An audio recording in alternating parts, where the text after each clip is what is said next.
여러분 안녕하십니까? 오늘 이 시간에는 제11차시 수업으로서 구성주의 교육과정에 대해서 함께 공부하도록 하겠습니다.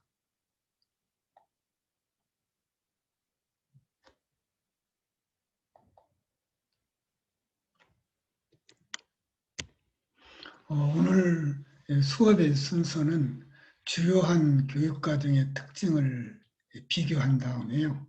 이어서 구성주의 교육과정의 주요한 관점을 함께 요약해서 파악하도록 하겠습니다. 그런 다음에 저희가 학습과제로 내걸었던 그 문제들을요, 함께 풀어가는 식으로 해서요, 오늘 수업을 진행토록 하겠습니다. 먼저 주요한 교육과정의 특징을 비교해 보도록 하겠습니다.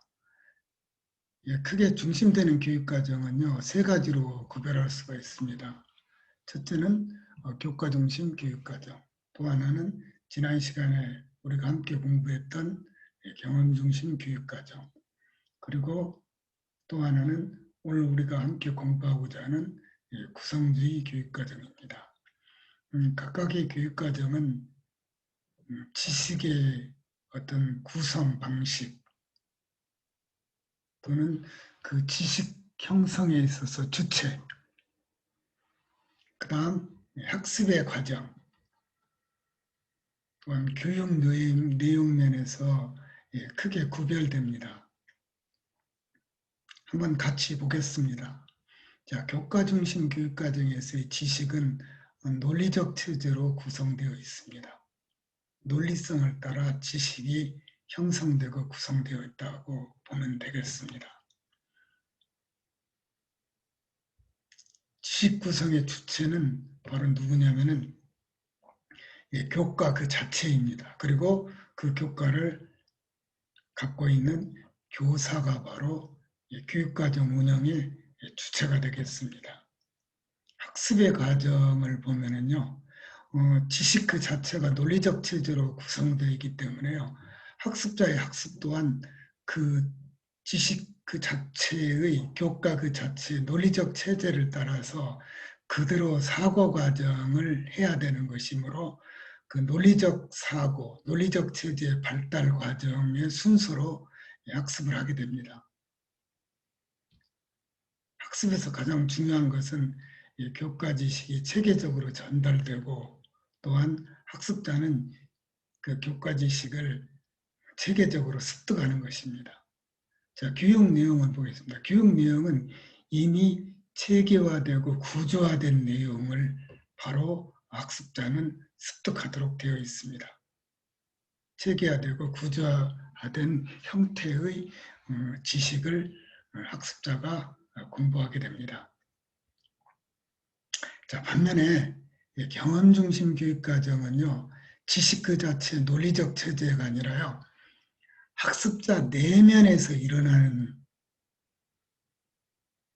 일이고요, 학습자 내면의 과정을 먼저 전제로 하고 나서 지식이 만들어집니다. 즉, 지식은 학습자가 학습자 내면에서 만들어간다는 의미입니다. 경험을 통해서요. 자, 그러다 보니까 지식 구성의 주체는 교과와 학습자 두 양자가 바로 상호작용하는 것이 바로 지식의 구성 과정입니다. 자, 그래서 교과와 학습자가 서로 영향을 주고받는 교변작용, 즉 상호작용이 바로 지식 구성의 과정이고, 지식 구성에서의 주체는 바로 교과와 학습자 양자라고 보면 되겠습니다. 학습의 과정은 경험적 이해의 과정이면서 경험적 이해가 성장하는 과정입니다. 여기서는 학습자와 필요와 흥미와 수준을 고려해서 학습을 제공해야 됩니다. 또 한편으로는 학습자가 경험적 이해의 과정이 학습자마다 다 다르기 때문에 교육과정은 개별 학습자마다 각기 다른 교육과정이 나타날 수 있습니다. 자, 교육 내용은 실생활과 관련된 내용을 가르치자는 것입니다. 즉, 학습자가 구체적인 삶의 현장에서 직접 맞붙일 수 있는 문제. 그 다음에 추상적이고 논리적인 경험이 아니라, 논리적 사고가 아니라 실제적으로 경험할 수 있는 그런 맥락, 환경의 형태로 이 교육 내용을 제시하자는 것입니다.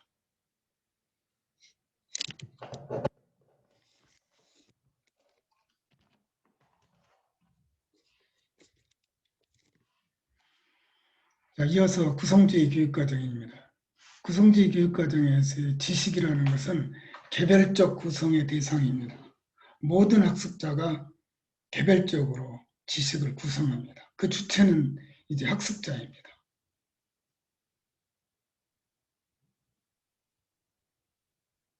그리고 학습의 과정은 개별 학습자의 개별적이고 주체적인 그 구성의 과정이, 개별적인 지식 구성의 과정이 바로 학습의 과정입니다. 여기서는 개별 학습자의 능동적 활동을 중시하고 있습니다.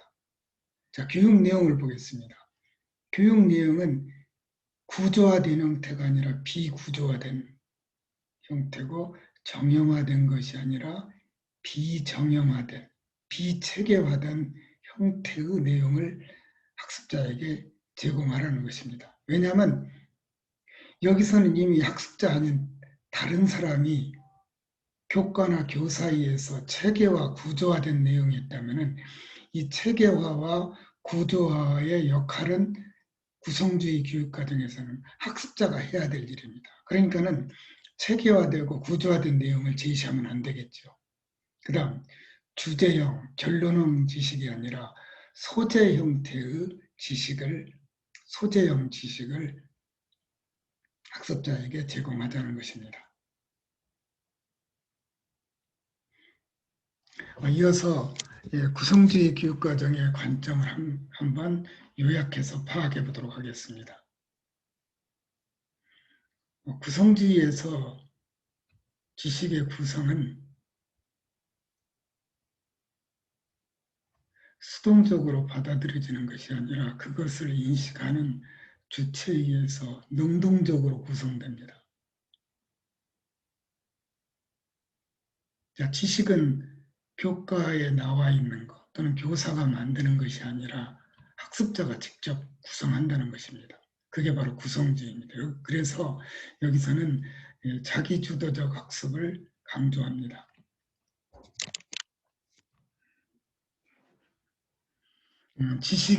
학습자와 지식의 관계입니다. 학습자가 지식을 주관적으로 인식한다는, 즉 주관적으로 구성한다는 점에서 구성주의에서의 지식은 개인의 경험, 인식의 틀, 개념체계, 삶의 양식, 이해 수준에 따라 각기 다르게 구성됩니다. 그러니까 절대적이고 보편적인 지식은 생각하지 않는 것이죠.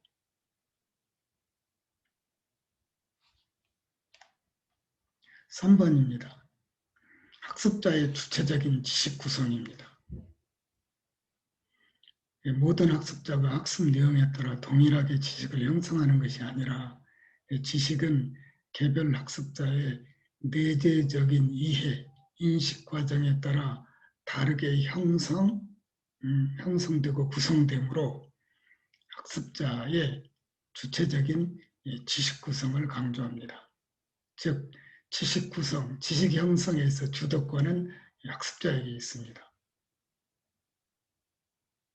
자, 4번 지식의 형성 문제입니다. 자, 지식이 어떻게 해서 형성되는가? 여기서 구성주의에서는요, 두 가지 방식으로 지식 구성을 생각하고 있습니다.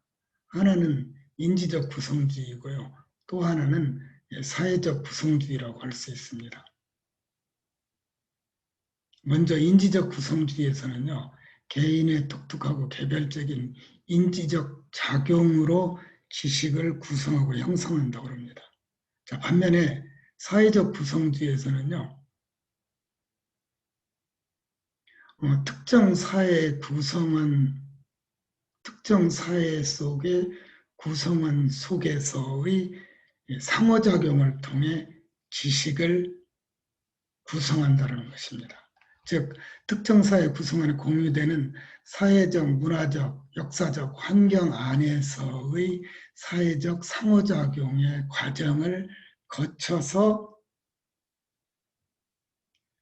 지식이 구성된다고 합니다. 개인의 지식의 구성이요. 그래서 이 점을 보러 사회적 구성주의라고 합니다. 이 부분에 대해서는 조금 이따 더 한번 구체적으로 검토해 보겠습니다.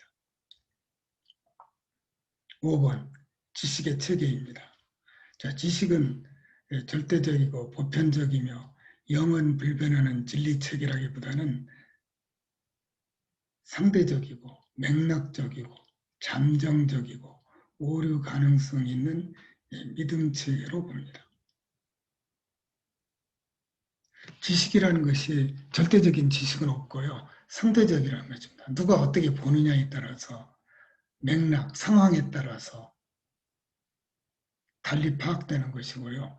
또한 지식이라는 잠정적인 겁니다. 지금 이 순간만 맞는 것이지 다음에도 또 맞는다는 보장은 없다는 것입니다. 그래서 오류 가능성이 있는 믿음 체계로 봅니다. 그렇게 보는 것은 그 구성주의에서 지식을 보는 관점 때문에 그럽니다. 자, 인간이라는 것은 자신의 관점으로 세상을 구성하고 변형한다는 것입니다. 자, 모든 인간은 자신의 관점으로 세상을 보고 지식을 만들어가기 때문에 객관적이고 영원한 실제, 절대적 진리에는 도달할 수 없다고 처음부터 생각합니다. 단 인간은 그 실제에 관한 진정으로 존재하는 건 하나의 해석, 관점만을 갖게 된다는 것입니다. 즉 지식이라는 것은 어떤 현상에 대한 또는 진리에 대한 하나의 관점이 바로 지식이라고 합니다. 이 관점은 언제든지 바뀔 수 있다는 점입니다. 자, 해석과 관점을 갖게 될 뿐이다. 자, 그러다 보니까는 지식의 성장 과정에서도 상이한 입장이 제시되고 있습니다. 즉, 전통적인 교과 중심 교육 과정에서의 지식의 성장 과정은 입증된 지식의 축적 혹은 참인 것의 증가였는데 여기서는 새로운 관점, 새로운 해석에 의한 끊임없는 재해석의 과정으로 지식의 성장을 보겠습니다. 지식이 성장하는 것은 지식을 바라보는 관점이 변화되었고 새로운 관점이 형성된 것을 바로 지식의 성장 과정으로 보고 있습니다.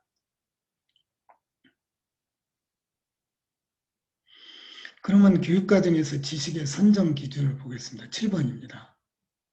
선정 기준은 지식은 항상 특정 시기에 가치롭다고 유용하다고 여겨진 것이 지식으로 선정되고 조직된다는 것입니다. 일종의 지식은 어떤 진리를 표현한다기보다는요, 어떤 특정 시기에 가치로운 것을 표현한다고 대변한다고 지식을 보고 있습니다.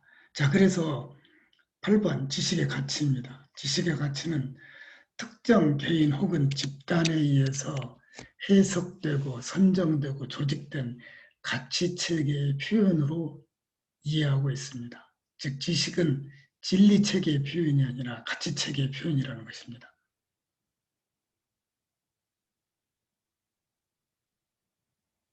자, 교육과정에 대한 이해입니다.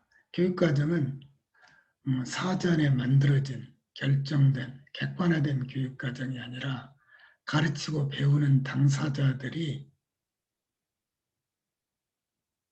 학습 내용을 구성할 수 있도록 하나의 도구, 소재일 뿐이라는 것입니다.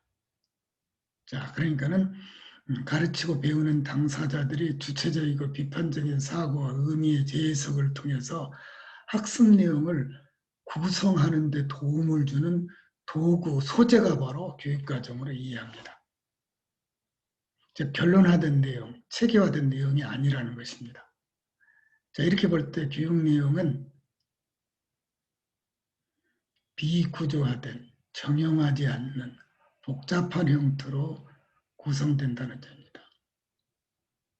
어차피 구조하고 정형화되고 단순 명료화하는 것은 학습자의 역할이라는 점입니다. 그래서 교사는 비구조화된 소재형 교육 자료를 학습자에게 제시할 것을 요구받고 있습니다.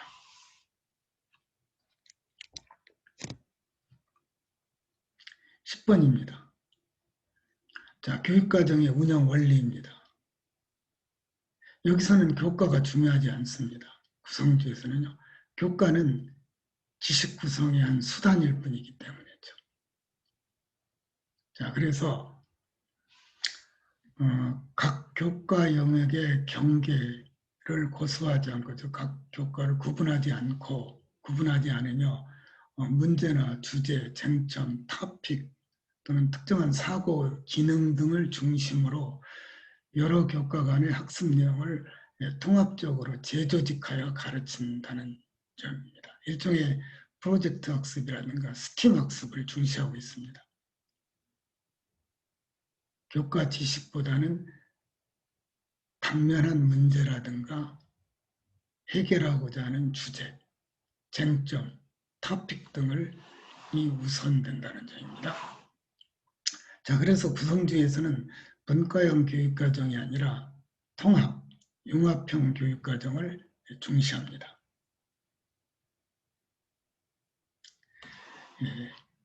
11번입니다.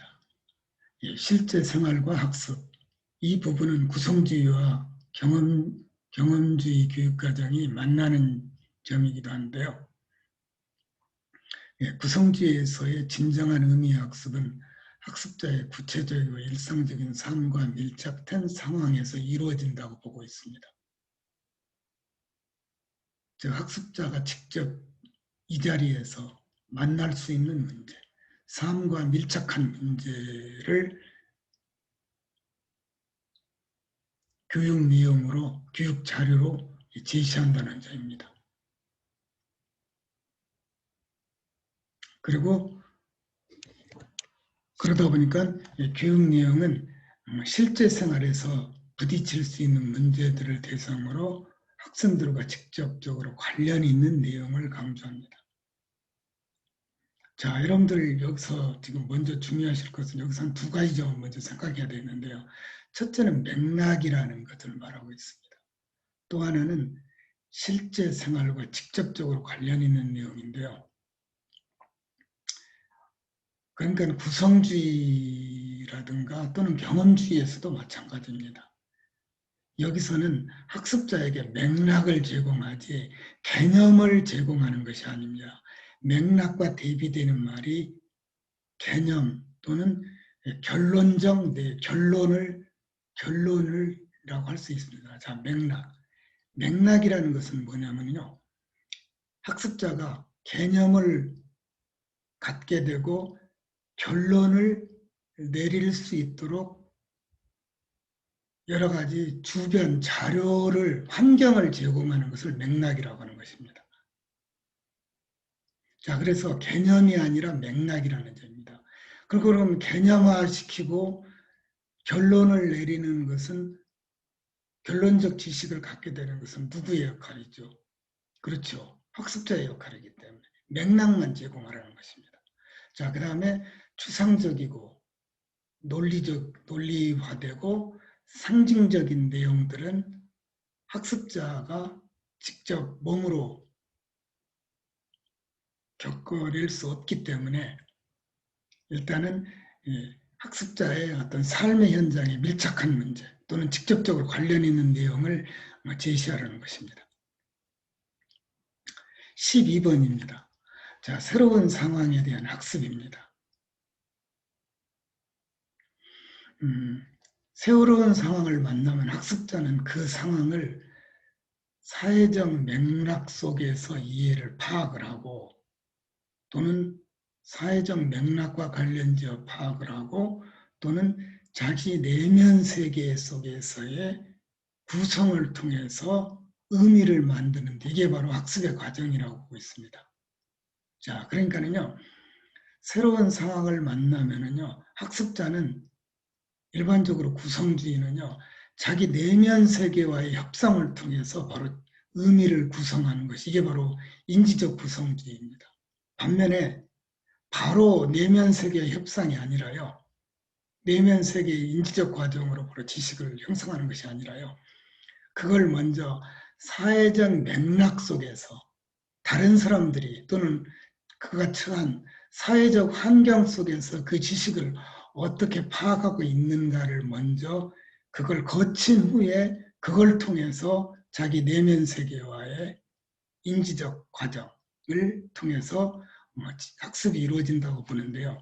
자, 그러니까는 바로 새로운 상황을 만날 때 학습자가 자기의 내면 세계와 협상을 해서 의미를 구성하는 이것은 인지적 구성주의입니다. 반면에 사회적 맥락이라는 사회적 환경이라는 그 과정을 중간에 개입시키면은 바로 이거는 거친 후에 인지적 과정을 겪게 되면 이게 바로 두 가지를 다 겪게 되면 바로 이게 바로 사회적 구성주의가 되겠습니다.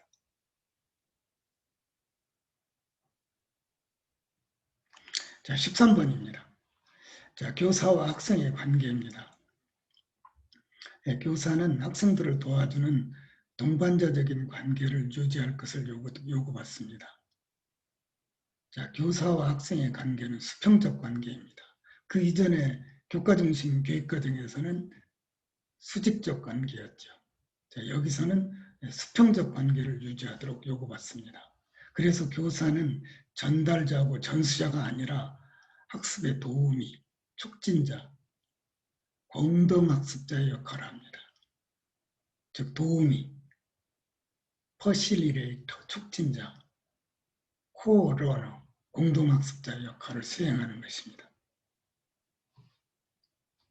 자, 14번. 이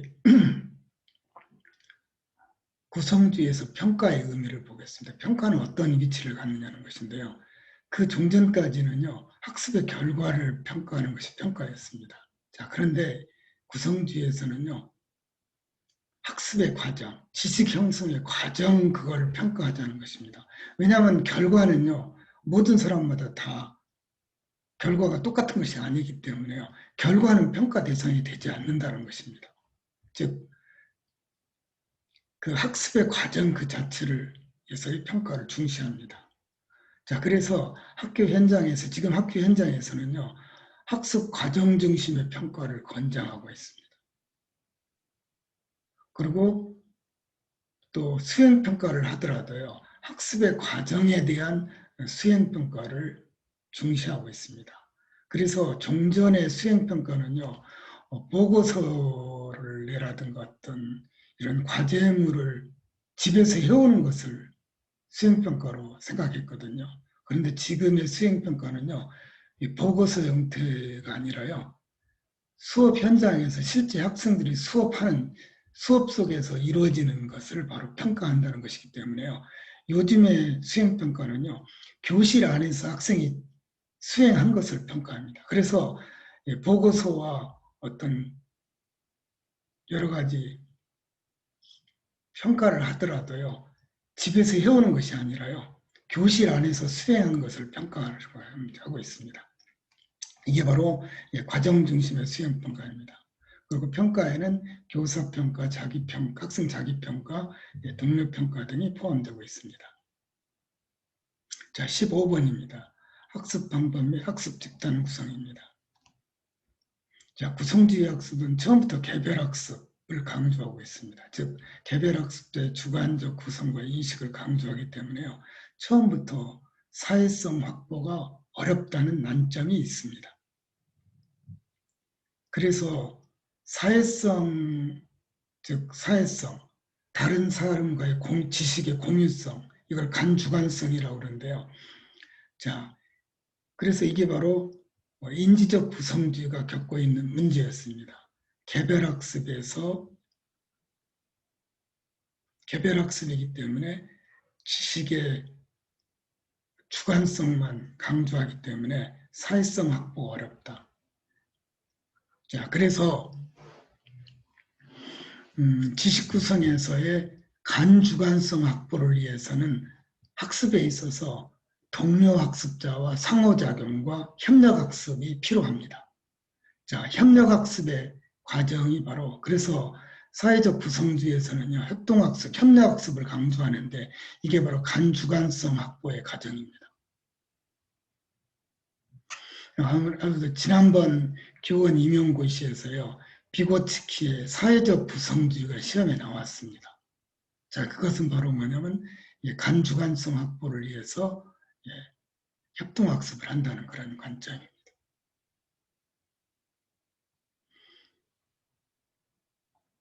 자, 간주관성 확보를 위해서 모든 구성과 모든 별 협력학습을 구성주의에서는 권장합니다. 16번 구성주의의 특징과 단점입니다. 자, 먼저 특징입니다. 자, 학습의 성격은 학생의 자기주도적 학습에 유리합니다. 그 다음에 사회성, 그 지식의 간주관성 확보를 위해 다른 동료 학생들과의 협동학습을 장려합니다.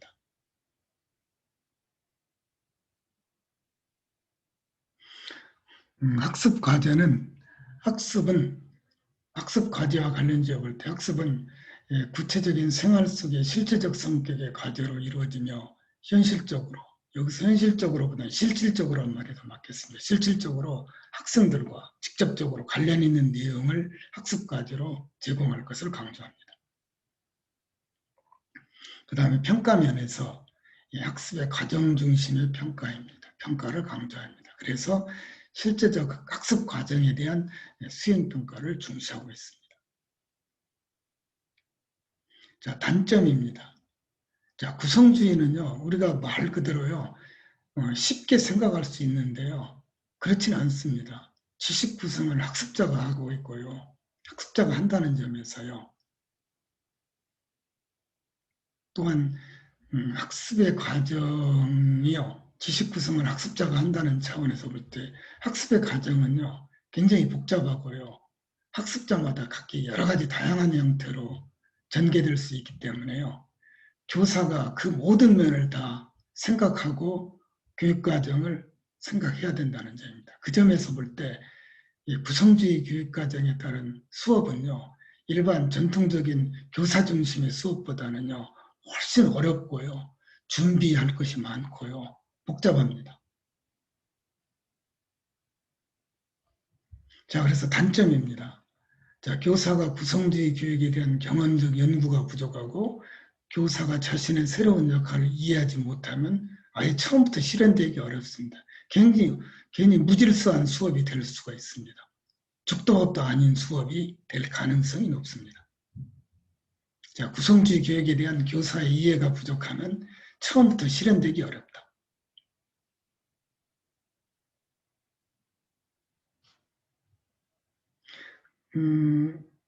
저도 이런 경우를 많이 봤습니다. 즉, 모든 구성과 모든 별 협력학습을 통해서 구성주의 학습을 한다면서도요, 실은 교사가 일방적으로 또는 교사가 이미 사전에 구성해온 지식이 학습자의 어떤 토론과 협력의 형태만 빌렸을 뿐 여전히 전달 중심의 교사 중심의 수업이 이루어지는 경우가 많이 있습니다.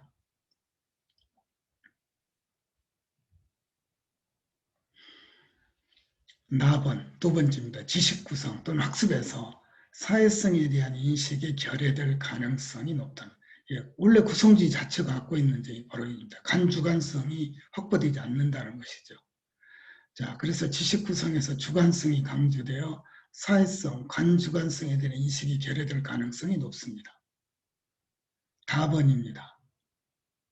이 교사의 준비가 소홀하면 교사 중심의 수업보다 학습이 실패할 가능성이 높다. 이거는 가번, 첫 번째 했던 문제하고 유사합니다. 라번, 경험주의하고도 같은 건데요. 이 기초 학력의 저하 현상이 나타날 수 있습니다. 그렇죠. 문제와 토픽 중심으로 공부를 하다 보니까는요, 지식을 체계적으로 배우는 것이 아니거든요. 그때그때 주어진 상황에서의 문제나 주제, 쟁점, 토픽 중심의 수업을 하면은 어차피 체계화된 지식 수업이 이루어지지 않기 때문에요. 기초 학력의 저하 현상이 나타날 수가 있습니다. 학습 부진화가 많아질 수도 있고요. 또한 한편으로는요, 고등정신 함량의 역부족일 수도 있습니다.